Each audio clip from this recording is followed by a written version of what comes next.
1999, a Tuesday morning, a windowless clinical observation room at the University of Washington in Seattle. The room is painted a sterile, calming beige, specifically chosen to neutralize extreme emotions.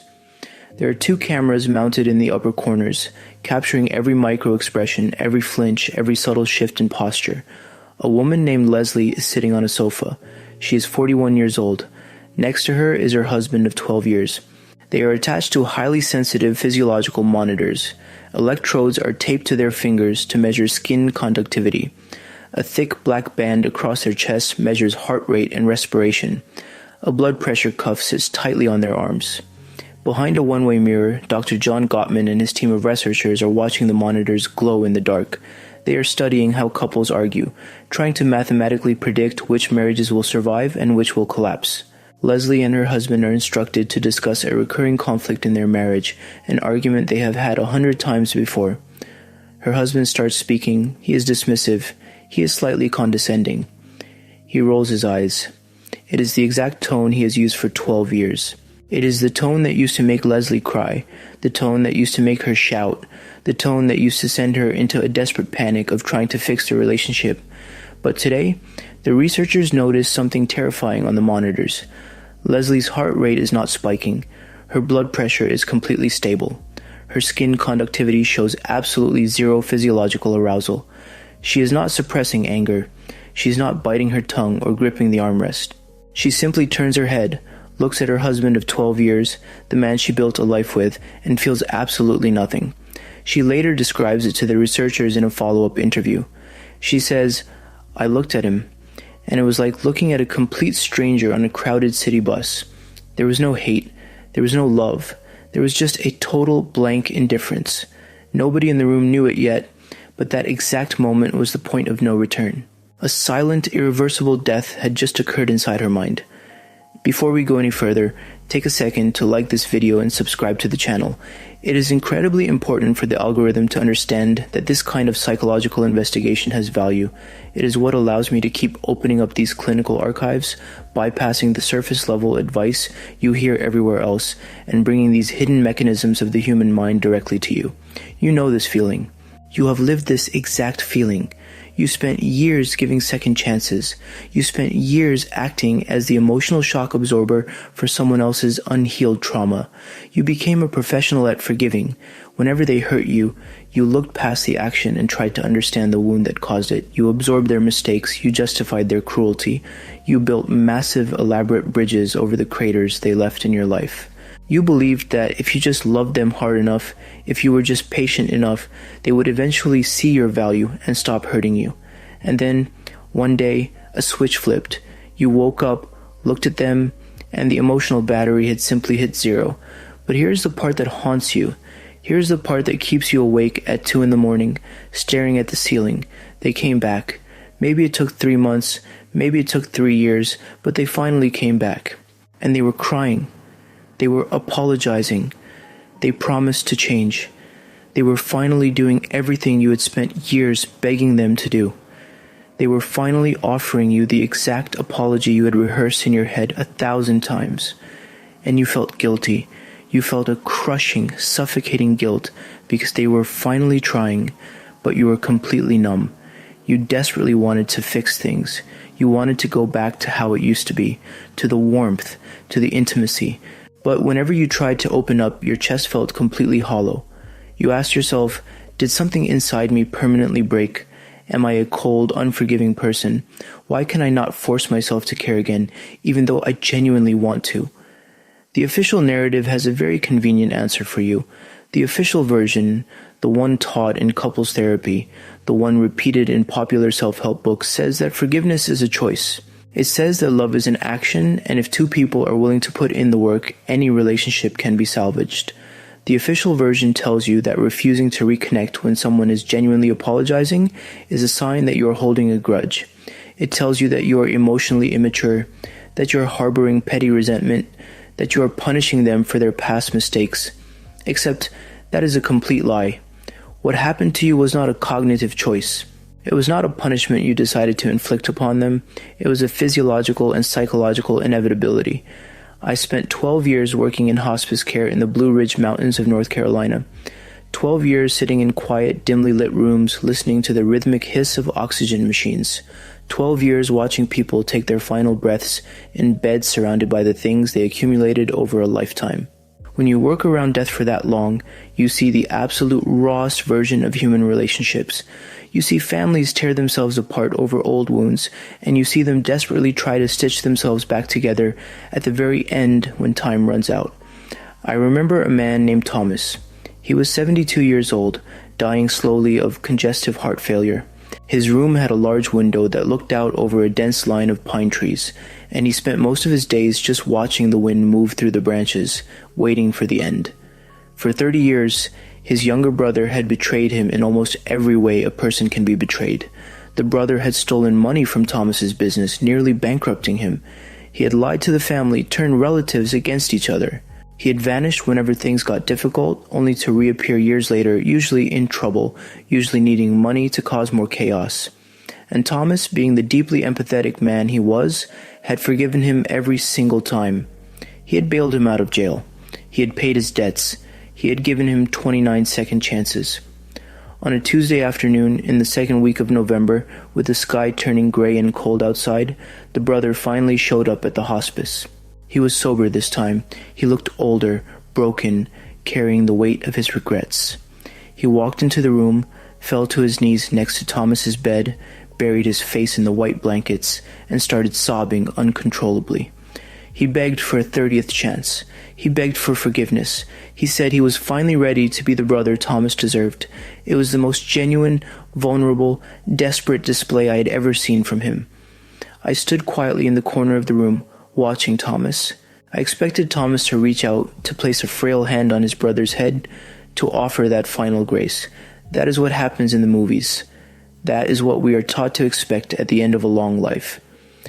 But Thomas did not move. There was no anger in his eyes. There was no bitterness. There was no spite.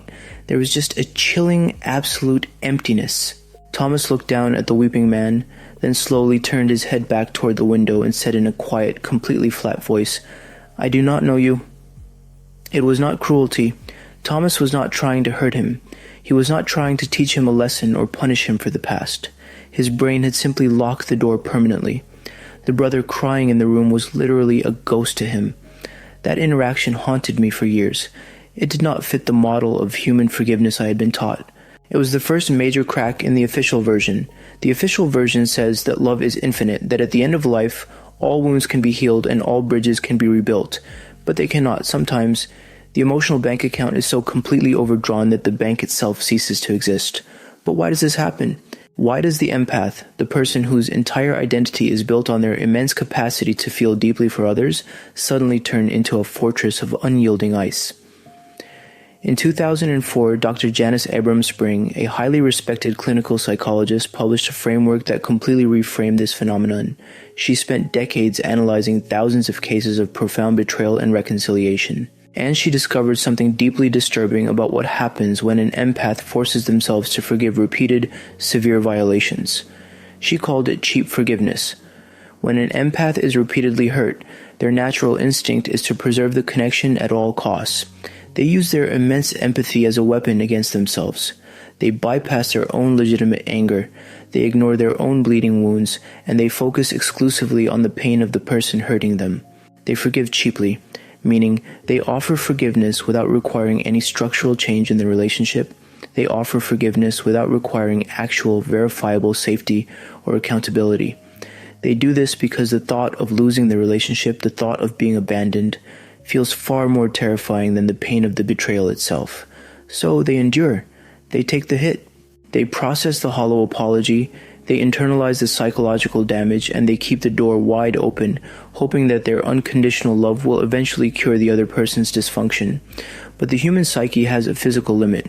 It cannot absorb infinite damage. Every time you forgive cheaply, you carve a piece out of your own soul and hand it over to keep the peace. You do this for years, decades even. You watch your physical health decline. Your hair starts falling out. You develop chronic fatigue, unexplained autoimmune responses, severe insomnia. Your body is screaming at you that the environment is toxic, but your conscious mind keeps saying, I just need to be more understanding. I just need to try harder. Dr. Spring identified a boundary that she called off-ramp detachment. Off-ramp detachment is not a passive loss of interest. It is a highly active, healthy, and entirely irreversible boundary that your mind erects when relational safety has been structurally and fundamentally destroyed. It is not a cognitive choice. You do not wake up one morning, sit at the kitchen table, weigh the pros and cons on a piece of paper, and decide to take the off-ramp. Your psyche forcibly ejects you from the highway to save your life. It realizes that if you stay in the vehicle, you're going to die in the crash. So it pulls the ejection cord without asking for your permission. This is why the guilt you feel is a trap. You feel guilty for walking away when they finally start trying, but you are confusing their current effort with the reality of your shared history. Your emotional system did not break because of their final mistake. It broke under the crushing, cumulative weight of the 50 betrayals you swallowed in silence long before they ever decided to change. But knowing this on a logical level does not fully explain the physical sensation. It does not explain the hollow chest. It does not explain why, when they touch your arm now, your skin crawls or you feel absolutely nothing. Why does it feel like a physical inability to love them, a paralysis of the heart? To understand that, we have to look away from psychology for a moment and look directly at the raw evolutionary machinery of your nervous system.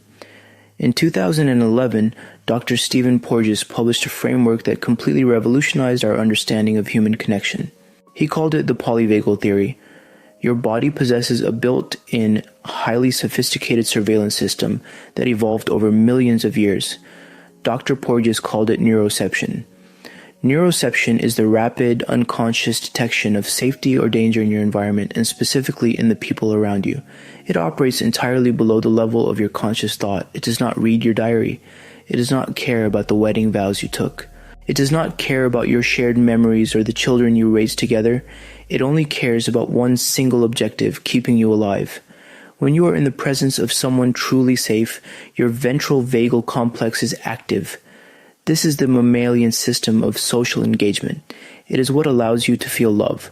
It is what allows you to read subtle facial expressions, to hear the soothing, melodic tones in a human voice, to feel warm, relaxed, and connected.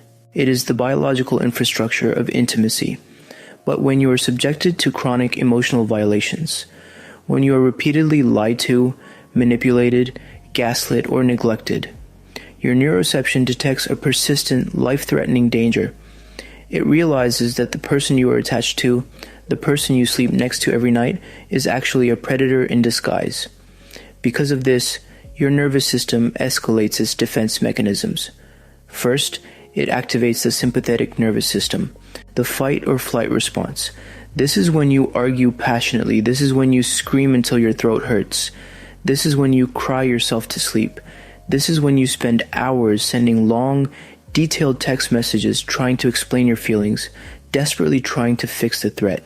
You are acting like a mammal trying to fight off a predator to save your territory. But if the violations continue relentlessly, if the danger does not stop, your nervous system makes a unilateral overriding decision. It realizes that fighting has failed, and fleeing is impossible because you refuse to leave.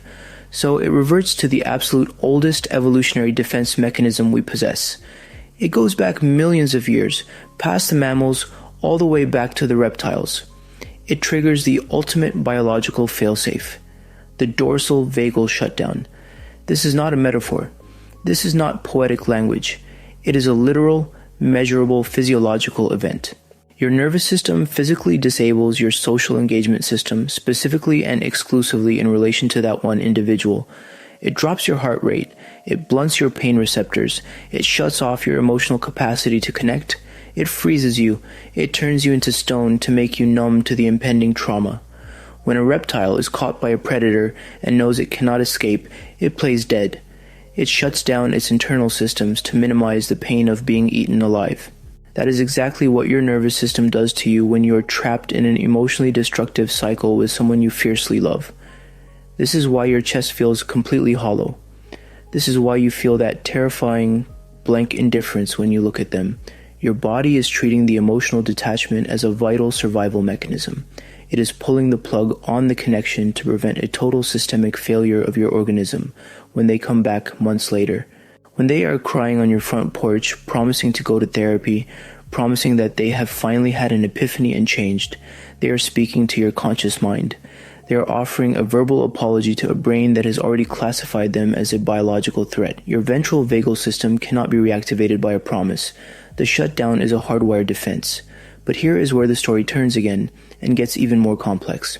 If this is just biology, if this is just nerves and chemical signals, why does it feel so profoundly psychological? Why does it feel like the person you loved has literally vanished from the earth, leaving an identical imposter standing in their place? Let us pause for a moment and look at the physical toll of this process. The years before the switch flips are not just emotionally exhausting, they are physically destructive. When your neuroception is constantly detecting danger but your conscious mind is forcing you to stay, you create a massive internal cognitive dissonance. Your body is pumping cortisol and adrenaline into your bloodstream, preparing you to fight or flee, but you do neither. You sit on the couch and say, "It is okay, I forgive you." This trapped energy has to go somewhere. The empath literally absorbs the toxicity of the relationship into their own cellular structure. This is why so many empaths in these situations develop severe unexplained physical symptoms, chronic migraines, fibromyalgia, autoimmune disorders where the body literally begins to attack itself because it is so confused about where the threat is coming from. You lose weight or you gain weight uncontrollably. Your hair thins. You age 10 years in the span of 3. You are literally being poisoned by your own cheap forgiveness. And yet, society tells you to keep going. Society tells you that marriage is hard work, that family is everything, that cutting someone off is a sign of moral failure. So you keep pouring your vital life force into a black hole. But Dr. Baumeister's research on the asymmetry of negative events proves that this is a mathematical impossibility. You cannot outlove a consistent pattern of betrayal. If one negative event requires 5 positive events just to return to baseline, think about the mathematics of a toxic relationship. If they betray you once a week, they would need to perform 5 deeply meaningful positive acts of repair every single week just to keep the relationship neutral. Not good. Neutral. When was the last time they did that? Never. So the deficit grows, the debt compounds, you are spiritually bankrupting yourself to pay off their emotional debts. And this brings us to the grieving process. When the shutdown finally occurs and the emotional connection is severed, you enter a very bizarre, disorienting state of grief. You are grieving the death of someone who is still physically alive. This is what makes the guilt so overwhelming. When a physical person dies, society gives you a framework. There is a funeral. There are casseroles. People understand why you are crying. But when the emotional connection dies, the physical person is still walking around. They are still sending you text messages. They are still showing up at your door, begging for another chance. To the outside world, you look like a monster. They see someone offering a genuine apology, and they see you staring blankly at them, refusing to accept it. They do not see the invisible graveyard inside your mind. They do not see that the person you are looking at is merely the empty shell of the ghost that just died. Let us go back to Dr. John Gottman in Seattle. Remember Leslie in the observation room in 1999? Dr. Gottman was not just observing her numbness. He was measuring the exact mathematical tipping point that caused it. He discovered what he called the Distance and Isolation Cascade. His massive empirical research proved that human relationships require a specific, non-negotiable ratio of positive to negative interactions to survive. 5-to-1. 5 positive interactions for every single negative interaction. When the ratio drops below 5-to-1 for a sustained period, the brain begins to update its neural map. This aligns perfectly with a landmark paper published in 2001 by Dr. Roy Baumeister and Dr. Kathleen Vose titled "Bad is Stronger Than Good." They proved a neuropsychological asymmetry. Negative emotional events carry significantly more weight in the brain than positive ones. Evolution designed us this way on purpose. Remembering that a specific berry is poisonous is much more important for survival than remembering that a sunset was beautiful. Pain teaches us how to stay alive. Pleasure just makes the ride enjoyable. When the betrayals accumulate, when the ratio plummets far below the threshold of safety, your brain shifts into permanent emotional stonewalling. It irrevocably updates the neural map of your partner. They go from being categorized as a safe harbor to being permanently categorized as a stranger, or worse, a threat. Once you cross that threshold, no amount of positive gestures can undo the damage. The system is entirely dead. The bridge has been burned to the ground, and the ashes have been scattered into the wind. And no one understood this better than a brilliant Swiss psychiatrist who figured this out decades before the neuroscientists had the advanced machines to prove it. In 1946, in his quiet study in Switzerland, Carl Gustav Jung was observing the devastating aftermath of the Second World War. He was watching Europe try to rebuild itself after unimaginable trauma and betrayal. And he was writing the 16th volume of his collected works titled The Practice of Psychotherapy and the Psychology of the Transference. In that incredibly dense volume, Jung wrote about a concept that perfectly, flawlessly explains the mind of the empath at the point of no return. Jung conceptualized the Imago. The Imago is not the actual physical person standing in front of you. The Imago is the unconscious internal blueprint of that person that lives deep inside your psyche. It is the idealized image, the emotional avatar, the composite of your highest hopes, their potential, and your own unhealed childhood wounds.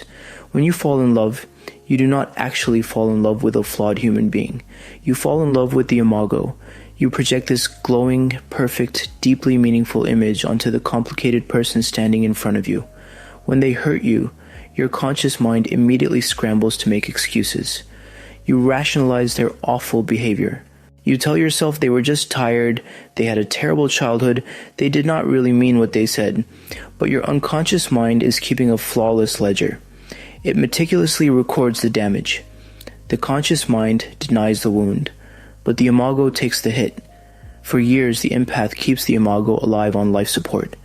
You pump it full of your own energy, your own boundless forgiveness, your own desperate willpower. You refuse to let it die because letting it die means facing the absolute, terrifying void of being alone. It means admitting that the last 10 or 20 years of your life were built on a fantasy.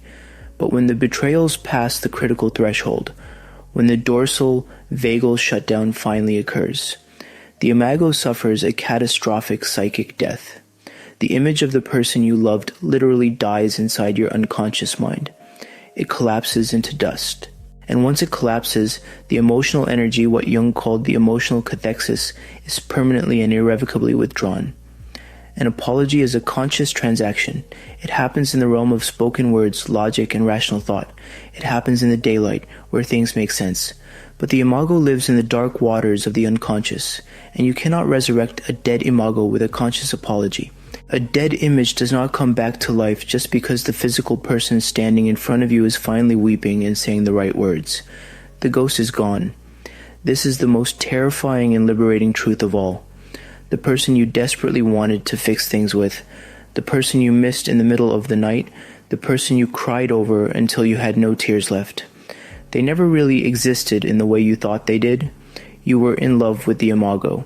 And once you saw who they really were, once the mask slipped enough times and the damage became undeniable, the Imago shattered completely. You cannot unsee it. You cannot force yourself to care again because there is literally nothing left inside you to attach to them. The anchor has been completely dissolved. The projection screen has been torn down. You could project the most beautiful movie in the world onto it now, and it would just hit the empty wall behind it. If this investigation has brought you some clarity, if it has put words to a heavy, silent guilt you have carried for years, thinking you were broken, I want to ask you to use the super thanks button below this video. This channel does not rely on corporate sponsors or brand deals. It relies entirely on people like you who recognize the profound value of digging deep into these uncomfortable hidden truths. Your support is what allows me to spend weeks researching these dense psychological archives, pulling these forgotten mechanisms into the light and bringing them directly to you without compromise.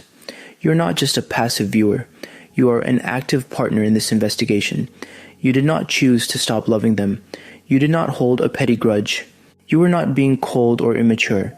The switch flipping was your mind surviving a fatal threat. The person you loved only existed in your mind. Once you saw who they really were, your brain deleted the ghost to save your life. And that is the final verdict. You cannot resurrect a dead Imago.